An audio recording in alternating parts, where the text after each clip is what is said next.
America के इशारे पर मिस्र ने हमास से कहा हथियार छोड़ने। हमास का साफ इनकार। मिस्र के आम लोगों से हमास की ज़रूरी अपील तो अल सिसी सरकार को लगी मिर्ची। हमास और मिस्र के बीच तनाव। अगली खबर में आपको बताएंगे। लेबनान में हथियार डिपो में विस्फोट, 6 लेबनानी सैनिकों की मौत, कई घायल। इसी के साथ आपको बताएंगे ईरान के सुप्रीम लीडर के सलाहकार का हिजबुल्लाह के समर्थन में बड़ा ऐलान।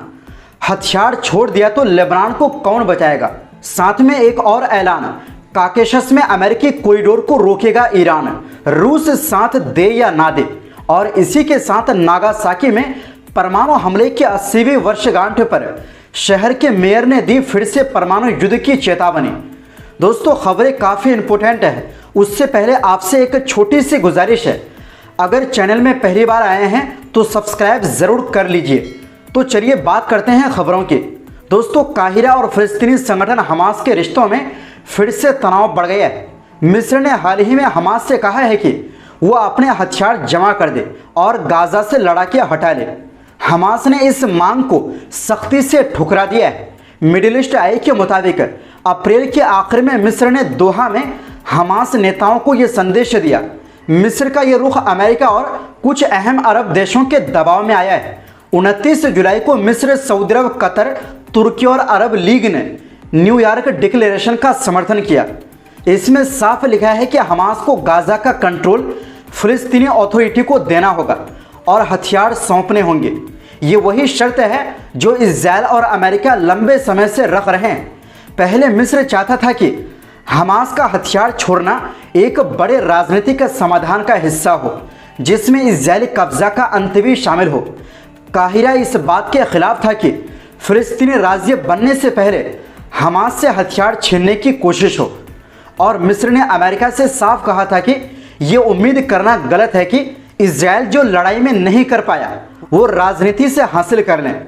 मिस्र के सूत्रों के मुताबिक यूएई और सऊदी अरब के लगातार दबाव के बाद मिस्र ने अपना रुख बदला और एक तरह का सरेंडर प्रोसेस शुरू करने पर सहमति जताई।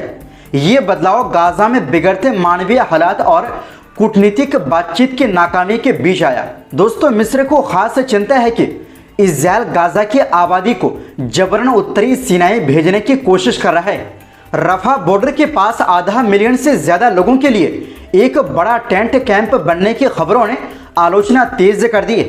संयुक्त राष्ट्र में मिस्र के पूर्व राजदूत मोताज अहमदीन खलील का कहना है कि मिस्र का ये रुख वाशिंगटन की सोच को दर्शाता है जिसमें काहिरा को बस हमास पर दबाव डालने का औजार समझा जाता है। उन्होंने कहा कि मिस्र की आर्थिक मुश्किलें और अमेरिकी राजनीतिक समर्थन की ज़रूरत भी इस बदलाव के पीछे है। अमेरिका की मांगे मानना मिस्र की मध्यस्थ की साख को कम करेगा और मिस्र के अपने हितों को पीछे धकेल देगा।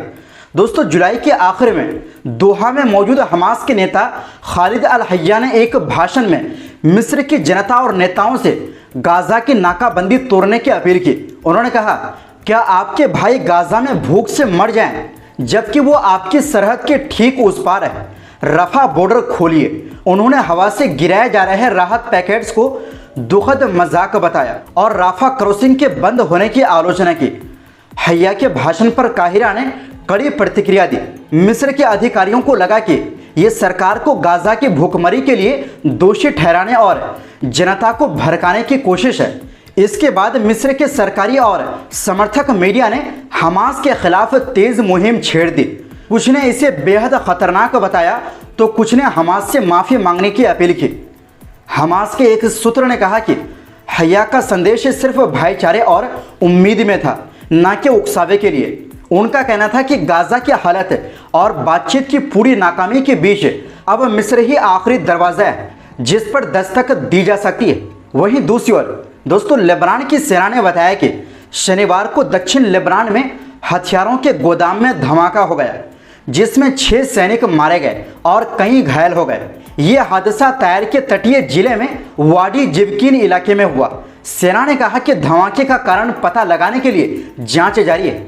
खबरों में कहा गया है कि ये धमाका उस विस्फोटक के कारण हुआ जो इज़राइल की सेना ने हाल ही में लेबनान पर हमले के दौरान छोड़ा था, जो अब तक फटा नहीं था। लेबनानी राष्ट्रपति जोसेफ औन को इस हादसे और सैनिकों की मौत की जानकारी दी गई है। लेबनान के प्रधानमंत्री नवाफ सलाम ने सोशल मीडिया पर कहा, हम अपने बहादुर सैनिकों को श्रद्धांजलि देते हैं जो अपने कर्तव्य का पालन करते हुए शहीद हुए। दोस्तों, दक्षिणी लेबनान में पहले भी कई बार ऐसे धमाके हो चुके हैं जो पुराने विस्फोटकों के कारण होते हैं। ये विस्फोटक वहां के लोगों और सुरक्षा बलों के लिए खतरनाक साबित हो रहा है। वहीं दूसरी ओर दोस्तों, ईरानी सुप्रीम लीडर अली खामेनी के वरिष्ठ सलाहकार अली अकबर विलायती ने कहा है कि वो काकेशस इलाके में अमेरिका के लिए कोई खास रास्ता या कॉरिडोर बनने नहीं देंगे, चाहे रूस उनका साथ दे या ना दे।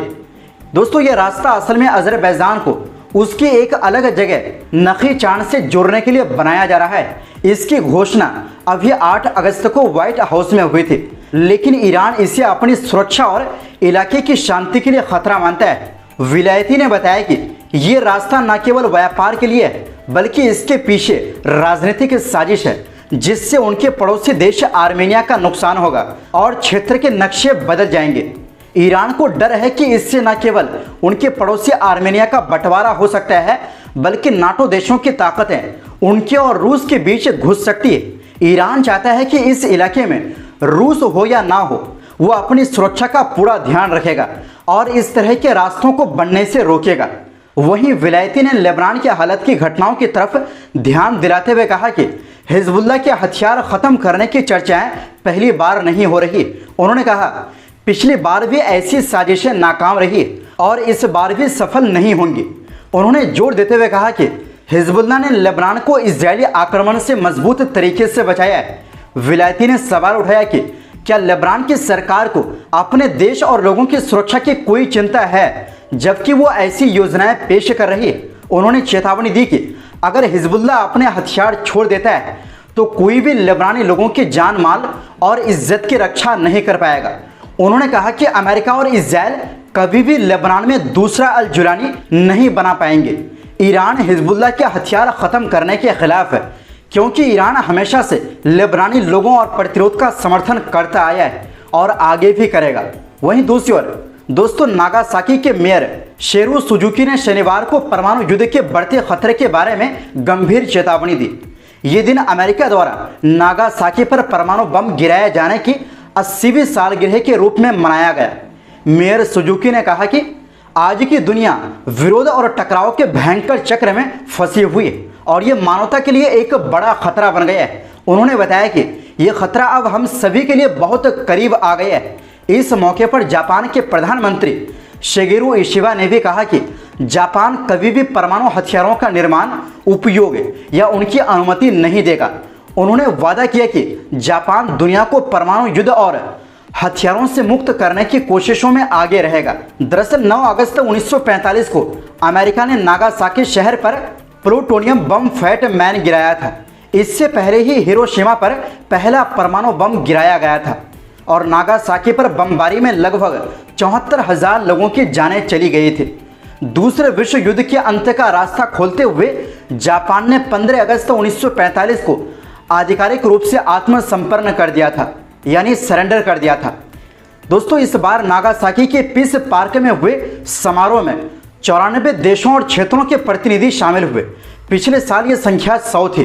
दोस्तों, पिछले साल के समारोह में विवाद तब हुआ था जब नागासाकी ने गाजा पर इजरायल की कार्रवाई के कारण इजरायल को नहीं बुलाया था, जिसके चलते अमेरिका और कई अन्य G7 देशों के राजदूत इस कार्यक्रम में नहीं आए थे।